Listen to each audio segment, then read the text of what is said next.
देखिए, इस वीडियो में हम शुरू कर रहे हैं जो बीएससी थर्ड ईयर है उसका जो जूलॉजी का सेकंड पेपर है इकोलॉजी या एनवायरमेंट बायोलॉजी। ठीक है, उसके मोस्ट इंपोर्टेंट क्वेश्चंस के बारे में और देखेंगे कि किस प्रकार से हम इनके जो क्वेश्चंस हैं उनको अटेम्प्ट करेंगे, कौन से मोस्ट क्वेश्चंस बनने वाले हैं। तो यहाँ पर मैं इसको एक सिंपल तरीके से डिफाइन करने की कोशिश कर रहा हूँ। तो आप यहाँ पर देखेंगे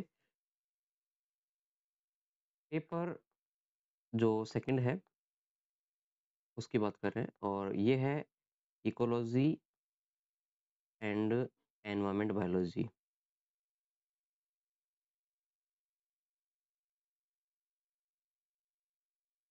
ठीक है, और इस पेपर को भी 3 ही सेक्शन में जो है वो डिवाइड किया हुआ है। तो सबसे पहले हम समझते हैं सेक्शन ए में कौन-कौन से चैप्टर जो हैं वो शामिल किए गए हैं, ठीक है?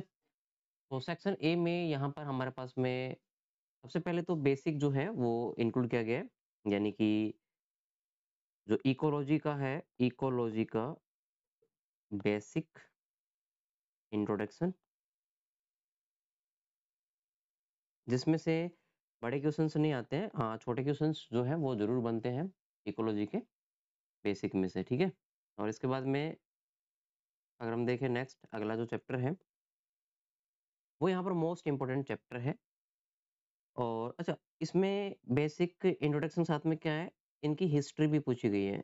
इकोलॉजी के बारे में थोड़ा हिस्ट्री का भी पूछा गया है और साथ ही जो दूसरा है हमारे पास में वो है concept of limiting factor. Concept of limiting factor, ठीक है? यानी कि सीमाकारी कारक जो होते हैं ना, सीमाकारी कारक जो होते हैं उनके बारे में पूछा गया है, लिमिटिंग फैक्टर के बारे में। तो इस वाले को आप मोस्ट इम्पोर्टेंट लगा लो, लिमिटिंग फैक्टर वाले को पेपर में ये पूछा जा सकता है, ठीक है? उसके बाद में तीसरा चैप्टर जो है वो इसमें रहने वाला है। अच्छा, इसमें क्या है कि इकोलॉजी या एनवायरनमेंट बायोलॉजी पेपर में आपको छोटे-छोटे क्वेश्चन ज़्यादा मिलेंगे टिप्पणी के रूप में, ठीक है? मे बी 2-2 या 3-3 नंबर में या 4-4 नंबर में या 5-5 नंबर में, ठीक है? यानी कि एक क्वेश्चन को ये 3-4 सेगमेंट में डिवाइड कर देगा, ताकि सारे चैप्टर जो है वो बराबर आ सकें। समझाएँगे कैसे? जैसे तीसरा चैप्टर है हमारे पास में यहाँ पर इकोसिस्टम को लेकर के, इकोसिस्टम। और इकोसिस्टम में यहाँ पर 2 चीज़ जो है वो मोस्टली पूछी गई है। पहले जो चीज़ है वो पूछी गई है इकोसिस्टम का पहला कंपोनेंट दैट इज़ बायोटिक और दूसरा पूछा गया है एबायोटिक।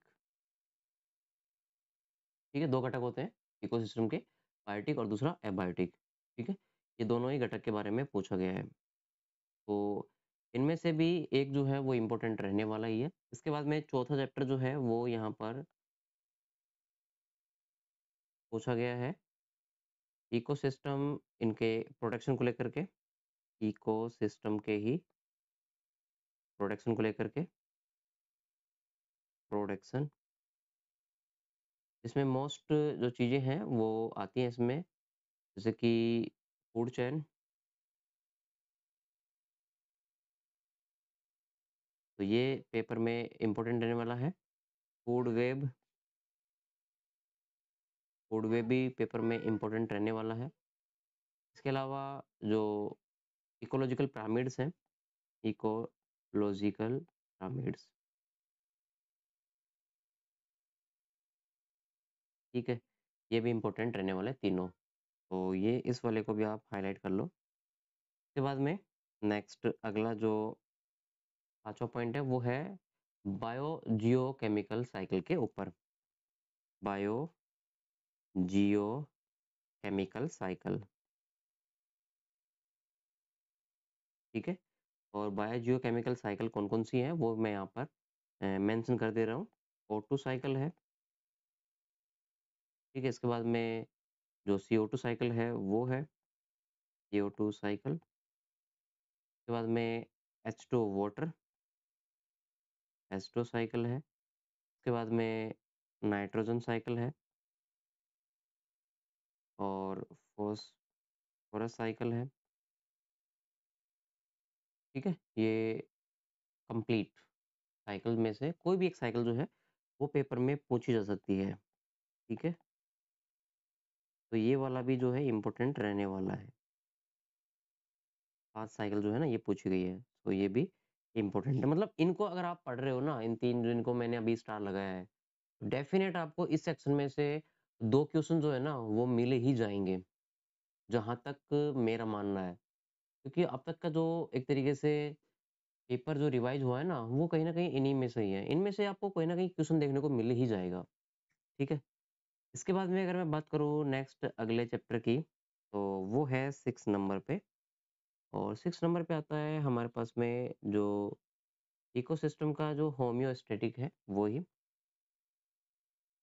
होम्योस्टैटिक, ठीक है? ये इकोसिस्टम का ही पूछा गया है, ठीक है? होम्योस्टैटिक्स। इसमें प्रोडक्टिविटी जो है वो पूछी गई है, उत्पादकता, प्रोडक्टिविटी,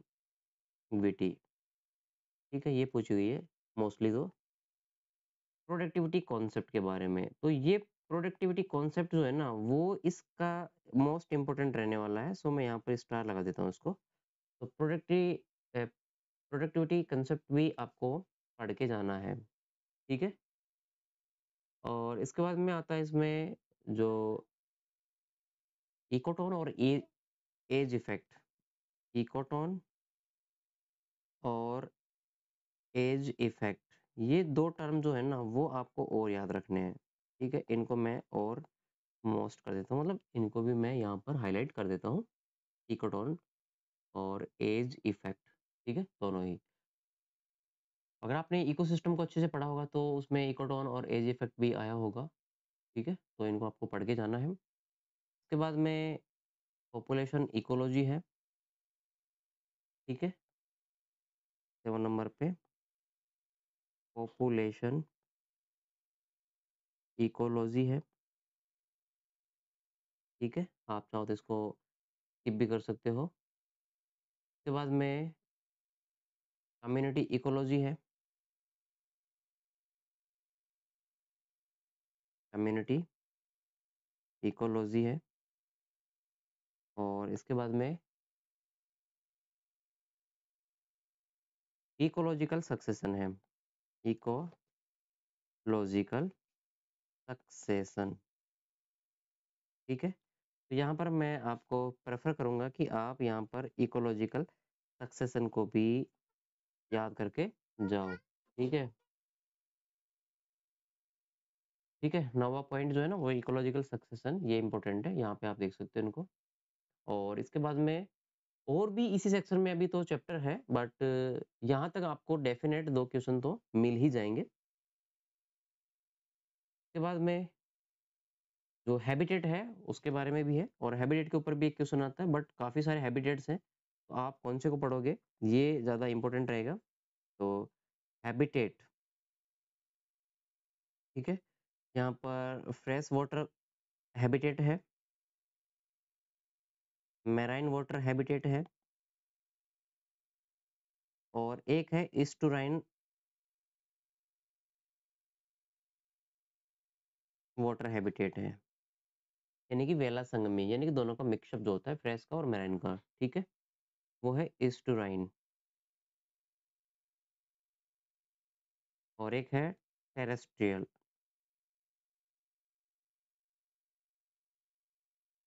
हैबिटेट, ये वाटर नहीं आएगा। 3 तो हैं वाटर की कैटेगरी के, तो ये तो मैं यहाँ पे मेंशन कर देता हूँ, ये तो हैं वाटर की कैटेगरी के, ठीक है? हैबिटेट और ये है एक ओनली जो ज़मीन है उसका, जिसको हम लैंड के नाम से जानते हैं, ठीक है? और उसके बाद में फिर 11वाँ चैप्टर जो है वो आता है बायोम का, बायोम। इस पे भी टिप्पणी के रूप में क्वेश्चन बनता है और बायोम जो है ना यहाँ पर, ये major biome of the world, world का पूछा गया है ये। और इसके बाद में एक आता है फिर इकोलॉजी एंड ह्यूमन फ्यूचर, ठीक है? Ecology and human future, human के फ्यूचर को ध्यान में रखते हुए क्या-क्या चीज़ें जो हैं वो आगे काम आ सकती हैं, ये सारे, ठीक है? इसमें mostly public health and welfare को शामिल किया गया है, तो आप इसमें पब्लिक हेल्थ एंड वेलफेयर को याद रख सकते हो, ठीक है? पेस्टिसाइड्स भी हैं यहाँ पर, पेस्टिसाइड्स भी हैं इस वाले सेक्शन में। तो ये सारे जो आप यहाँ पर चैप्टर देख रहे हो, ये सेक्शन ए के हैं एनवायरनमेंट बायोलॉजी या फिर इकोलॉजी वाले में से, ठीक है? मतलब ये पेपर जो है बड़ा रहने वाला है, 3 क्वेश्चन आने इसमें से, तो इतने सारे चैप्टर में से 3 क्वेश्चन करना और डिफ़िकल्ट है, आपको इसमें रिस्क जो है वो लेनी ही पड़ेगी और इसमें ज़्यादा पढ़ाई आपको करनी ही पड़ेगी, ठीक है? बाकी जो टॉपिक है वो सिंपल है, ज़्यादा इतने हार्ड नहीं है जिनको आपको ऐसे याद करना पड़े, बेसिक है ये, ठीक है? अभी बात करते हैं फिर हमारे पास में जो पेपर सेकंड है, उसका जो सेक्शन बी है उसके बारे में, ठीक है? और सेक्शन जो बी है ना वो पॉल्यूशन को लेकर के है, प्रदूषण को लेकर के है मोस्टली तो, ठीक है? अब इसमें चैप्टर कौन-कौन से आएँगे वो मैं यहाँ पर नोट कर देता हूँ। पहला चैप्टर जो है वो यहाँ पर रहने वाला है एनवायरनमेंट और इनके जो कॉन्सेप्ट हैं और पूरा जो एक एटमॉस्फेयर है, उन सब के बारे में। मतलब एनवायरनमेंट एंड इट्स कॉन्सेप्ट। इसमें क्या कॉन्सेप्ट जो हैं वो पूछे जाते हैं। तो भाई यहाँ पर ग्लोबल एनवायरनमेंट, ठीक है, वो पूछा जाएगा। ग्लोबल एनवायरनमेंट, इसके अलावा यहाँ पर जो हाइड्रोस्फीयर, लिथोस्फीयर और एटमॉस्फेयर है, यानी कि अर्थ के बारे में पूरा कॉन्सेप्ट, ठीक है? हाइड्रोस्फीयर,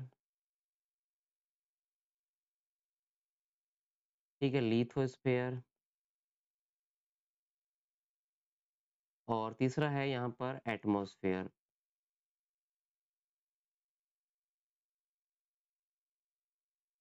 ठीक है?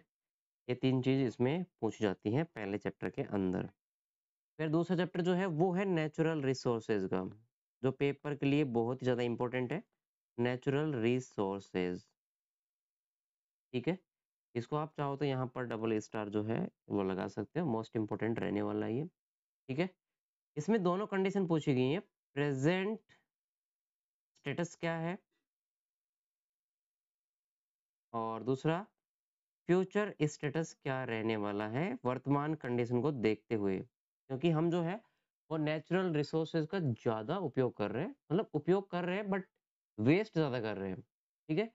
तो अगर वो हम कहीं न कहीं इन नेचुरल रिसोर्सेज का वेस्ट ज़्यादा नहीं करेंगे तो हमारी आने वाली अगली जो पीढ़ी होगी ना, उनको भी ये रिसोर्सेज जो है ना वो मिलते रहेंगे। जैसे कि पानी है, जल है, इतने सारे एरियाज़ में जो है वो वाटर को ऐसे ही वेस्ट किया जाता है।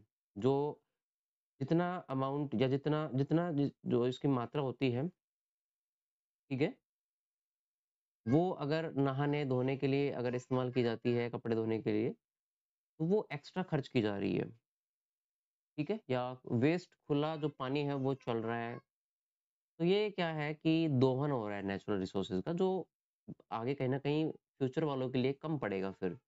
पहले पानी कितना हुआ करता था काफ़ी सारे क्षेत्रों में और आज पानी की जो है कमी आ रही है। तो दोनों स्टेटस आपको बताने पड़ेंगे। फिर तीसरा चैप्टर जो है इस सेक्शन में, वो आता है कंज़र्वेशन और उसके मैनेजमेंट को लेकर के। कंज़र्वेशन एंड इट्स मैनेजमेंट, यानी कि जैव मतलब संरक्षण, जैव विविधता संरक्षण और इसका जो पूरा मैनेजमेंट है, उसको लेकर के यहाँ पर पूछा गया है, ठीक है? और इसमें मोस्टली जो नेचुरल रिसोर्सेज़ में जो रिन्यूएबल आते हैं ना, रिन्यूएबल नेचुरल रिसोर्सेज़, ठीक है? उनको पूछा गया है। तो रिन्यूएबल नेचुरल रिसोर्सेज़,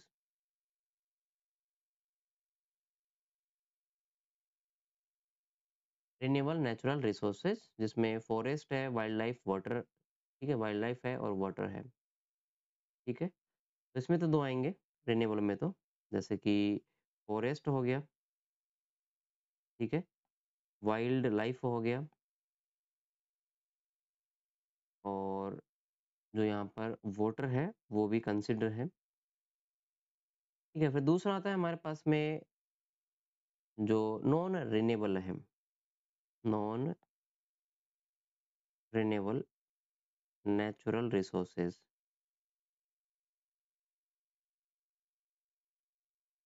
ठीक है, इसमें शामिल किया गया है हमारे पास जो सोइल है, ज़मीन, मिट्टी, ये कभी खत्म नहीं हो सकती, राइट? रिन्यूएबल तो जिनको हम रिन्यू कर सकते हैं, नॉन रिन्यूएबल जिन्हें हम वापस रिन्यू नहीं कर सकते, वापस नहीं हम उसको रिसाइकिल कर सकते हैं, राइट? तो सोइल जो है वो हो गया। मिनरल्स, एक बार जितने मिनरल्स खत्म हो गए उसके बाद में नहीं मिलेंगे ना। और फिर एक एनर्जी जो है, एनर्जी, ठीक है? एनर्जी को हम रिन्यू नहीं कर सकते, इसको हम मतलब एक तरीके से कन्वर्ट कर सकते हैं, ठीक है? कन्वर्ट बोले तो एक टाइप की एनर्जी से दूसरी टाइप की एनर्जी में। जैसे कि मान लीजिए इलेक्ट्रिसिटी है, बिजली आ रही है और उस बिजली का हम इस्तेमाल जो है वो हीट लेने के लिए हीटर के रूप में करते हैं। हवा लेने के लिए उसको हम एयर के रूप में भी कन्वर्ट कर लेते हैं, पंखे चलाते हैं, कूलर चलाते हैं, ठीक है ना? तो इससे हम इसको कन्वर्ट कर सकते हैं, राइट? एनर्जी को। तो यहाँ पर 3 चैप्टर हो गए, फिर आता है 4th चैप्टर इस सेक्शन का। और 4th चैप्टर जो है हमारे पास में वो है पॉल्यूशन को लेकर के, पॉल्यूशन पार्ट फर्स्ट, ठीक है? जो कि पेपर में डेफिनेट क्वेश्चन आएगा इसमें से। और पॉल्यूशन फिर अगला चैप्टर भी आएगा, पॉल्यूशन पार्ट सेकंड, ठीक है? और ये दोनों ही पार्ट जो है ना मोस्ट इम्पोर्टेंट है इस सेक्शन के। अब पॉल्यूशन पार्ट अगर मैं फर्स्ट की बात करूँ तो इसमें कौन-कौन से पॉल्यूशन को शामिल किया गया है, वो यहाँ पर देख लेते हैं। तो पॉल्यूशन पार्ट फर्स्ट के अंदर जो है वो शामिल किया गया है वाटर पॉल्यूशन, एयर और सोयल। वाटर, एयर एंड जो सोइल है पॉल्यूशन, ठीक है? ये 3 शामिल किए गए हैं इसके अंदर। और वहीं अगर मैं बात करूँ पॉल्यूशन पार्ट नंबर सेकंड की, तो इसमें कौन-कौन से पॉल्यूशन जो है उनको शामिल किया गया है। तो देखिए, एक तो यहाँ पर जो है साउंड, या इसको आप बोल सकते हो नॉइज़ पॉल्यूशन, इसको इसमें शामिल किया गया है। इसके अलावा रेडिएशन,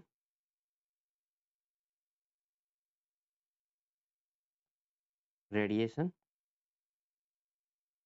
पॉल्यूशन, यानी कि जो आजकल टेक्निक चल रही हैं जिसमें हम जो मोबाइल का इस्तेमाल कर रहे हैं, जो नेटवर्क डाटा का इस्तेमाल कर रहे हैं, उससे रेडिएशन पॉल्यूशन फैल रहा है, ठीक है? जितना ज़्यादा हाई स्पीड इंटरनेट होगा, उसमें रेडिएशन की फ्रीक्वेंसी जो है वो उतनी ही ज़्यादा रहने वाली है, ठीक है? इसके बाद में एक और है यहाँ पर जो शामिल किया गया है इसमें, जो कि इंडस्ट्रियल जो वेस्ट होता है वो है, इंडस्ट्रियल वेस्ट। और स्पेशली इसमें आएगा सॉलिड वेस्ट मैनेजमेंट।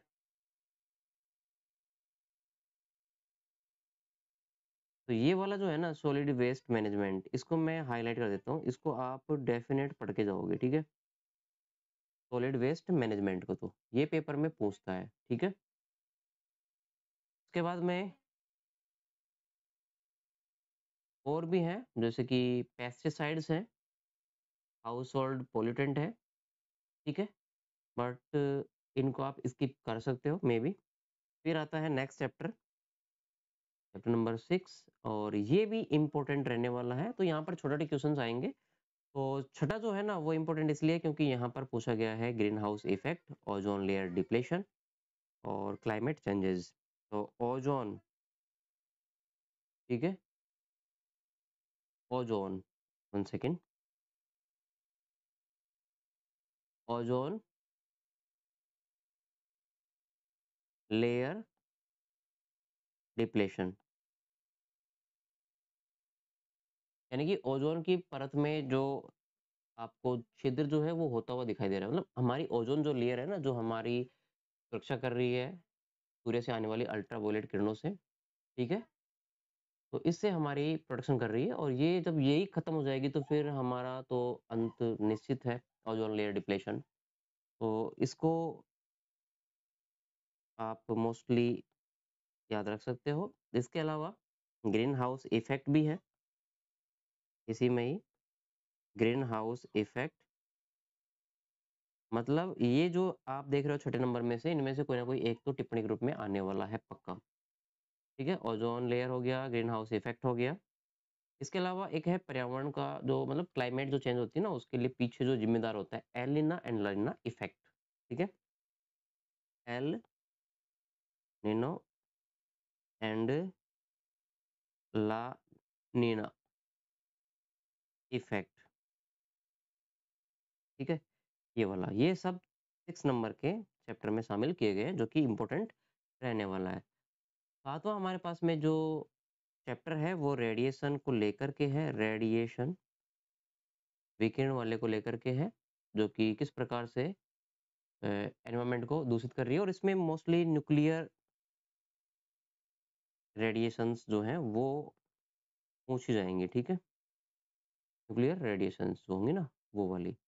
ठीक है, और इसमें क्या है कि एक फॉल आउट इफेक्ट जो है रेडिएशंस का वो देखने को मिलेगा, यानी परमाणु बम जो गिरा था, ठीक है, जापान में, हिरोशिमा, नागासाकी में, तो उसकी वजह से काफ़ी सारा प्रदूषण फैला था। ठीक है, वो फॉल आउट इफेक्ट था, तो पेपर में ये भी पूछ सकते हैं आपसे। ठीक, इसके बाद में जो है 8 नंबर पे, वो यहाँ पर आता है बायो एक्यूमुलेशन, यानी कि बेसिक कांसेप्ट पूछा है, bio accumulation, bio accumulation, comma bio magnification, bio magnification.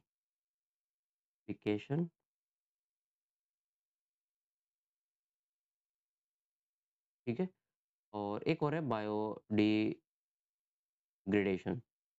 ठीक है, बायो डिग्रेडेशन, बायो,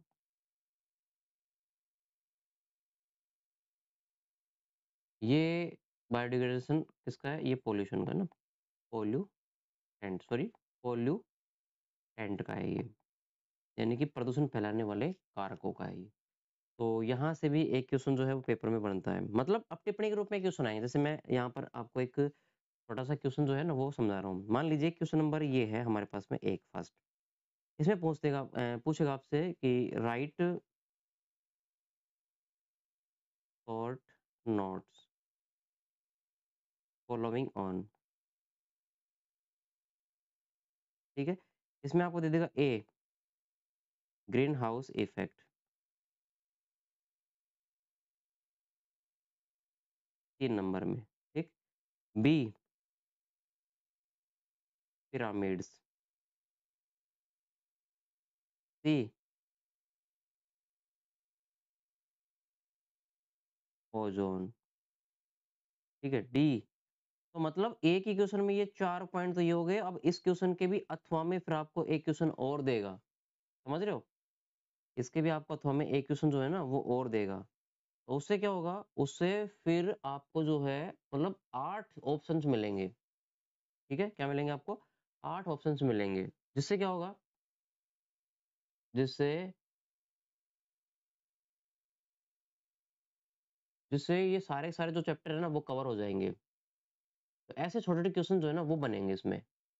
इसलिए सिलेबस लेंथी है, तो आपको याद रखना ही पड़ेगा इसमें, ठीक है ना? इसके बाद में फिर आता है हमारे पास में नेक्स्ट अगला, जो कि हमारे पास में सेक्शन नंबर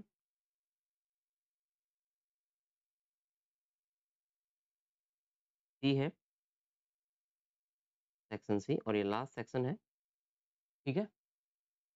ये कौन सा सेक्शन है? ये लास्ट सेक्शन है। ठीक है? अब इस सेक्शन में कौन-कौन से चैप्टर जो हैं वो रहने वाले हैं, वो हम यहाँ पर डिस्कस करते हैं। तो फर्स्ट चैप्टर जो है इसमें आने वाला, वो यहाँ पर रहेगा वाइल्ड लाइफ कंज़र्वेशन का। वाइल्ड लाइफ कंज़र्वेशन, वन्य जीव संरक्षण का रहेगा, ठीक है? वाइल्ड लाइफ कंज़र्वेशन, ठीक है? और ये वाइल्ड लाइफ कंज़र्वेशन जो है ना, वो 2 चीज़ों के संदर्भ में रहेगा। फर्स्ट तो रहेगा राजस्थान के संदर्भ में, क्योंकि राजस्थान में जो वन्य जीव संरक्षण जो है, वो मतलब किया गया था, मतलब मनुष्य ह्यूमन बीइंग के द्वारा पेड़-पौधों को, जीव-जंतु को काटने से बचाया गया था, ठीक है? और ये जो है वो राजस्थान के संदर्भ में जो अमृताबाई है उसने किया था खेजड़ली। उसके बाद में दूसरा है इंडिया के रेफरेंस में, इंडिया। इंडिया में भी हुआ था चिपको आंदोलन, ठीक है? और फिर है इसमें वाइल्ड लाइफ का मैनेजमेंट, वाइल्ड लाइफ मैनेजमेंट, ठीक है? तो वाइल्ड लाइफ कंज़र्वेशन पे से आपको एक क्वेश्चन जो है ना वो मिल सकता है, या तो राजस्थान के जो वन्यजीव संरक्षण है उसके बारे में, या फिर इंडिया के वन्यजीव संरक्षण के बारे में, ठीक है? उसके बाद में फिर सेकंड जो चैप्टर है वो आता है हमारे पास में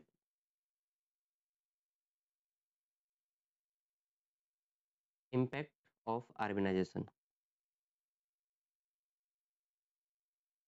इम्पैक्ट ऑफ अर्बनाइजेशन,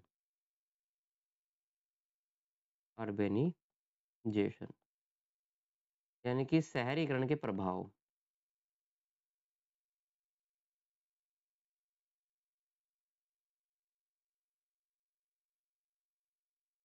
ठीक है? ये भी पेपर में पूछा जा सकता है, इम्पोर्टेंट है।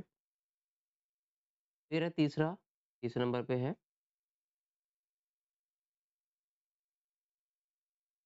स्पेस इकोलॉजी, स्पेस इकोलॉजी, ठीक है? स्पेस इकोलॉजी में आपको कॉलोनीज़ जो हैं वो देखने को मिलेंगी, कॉलोनीज़, ये पेपर में पूछा जाता है। और स्पेस की प्रॉब्लम्स और उनके सॉल्यूशंस, स्पेस प्रॉब्लम्स, यानी कि स्पेस में जाओगे तो क्या-क्या प्रॉब्लम आएगी और उनका सॉल्यूशन क्या है, ठीक है? और स्पेशली इसमें पता है एक चीज़ है जो कि पेपर में पूछता है, स्पेस सूट। ये आपको मोस्टली याद रखना ही है, ये ज़्यादा इम्पोर्टेंट है स्पेस सूट। यानी कि जो अंतरिक्ष यात्री अंतरिक्ष में जाते हैं, तो वो कौन-सी पोशाक पहन कर जाते हैं? तो वो स्पेस सूट के ऊपर टिप्पणी जो है वो पूछता है। स्पेस सूट 2 प्रकार के होते हैं, एक हार्ड होता है और एक सॉफ्ट होता है, ठीक है? तो इन अच्छा इसमें अर्बनाइज़ेशन में आपको एक और चीज़ देखने को मिलेगी जो कि पॉपुलेशन है। पॉपुलेशन यानी कि जनसंख्या का इफ़ेक्ट, जनसंख्या। और इसमें क्वेश्चन आता है जनसंख्या विस्फोट, ठीक है? जनसंख्या विस्फोट से मतलब ये नहीं कि जनसंख्या फट गई, नहीं। जनसंख्या विस्फोट से मतलब ये है कि कम समय में इतने ज़्यादा जो मतलब पॉपुलेशन है ना, जीव-जंतु जो हैं, वो कैसे बढ़ रहे हैं, या फिर मनुष्य जो है इतने ज़्यादा एकदम से अब जो है एकदम से क्यों ग्रोथ हो रही है? जैसे लॉकडाउन लगा था, उसमें कितने सारे बच्चों ने जन्म लिया है, एकदम से वो क्या हुआ है, उनकी ग्रोथ हुई है। तो एकदम से एक समय पे जब जन्म ज़्यादा होते हैं, तो फिर वहाँ पे क्या बोला जाता है उसको? पॉपुलेशन विस्फोट, ठीक है? तो ये सेक्शन सी में टॉपिक्स रहने वाले हैं, तो इसमें सारे ही मेरे हिसाब से तो इम्पोर्टेंट है। आप इनको कवर कर लेना। इसके बाद में हम पेपर थर्ड जो है उसके पैटर्न को समझेंगे, ठीक है?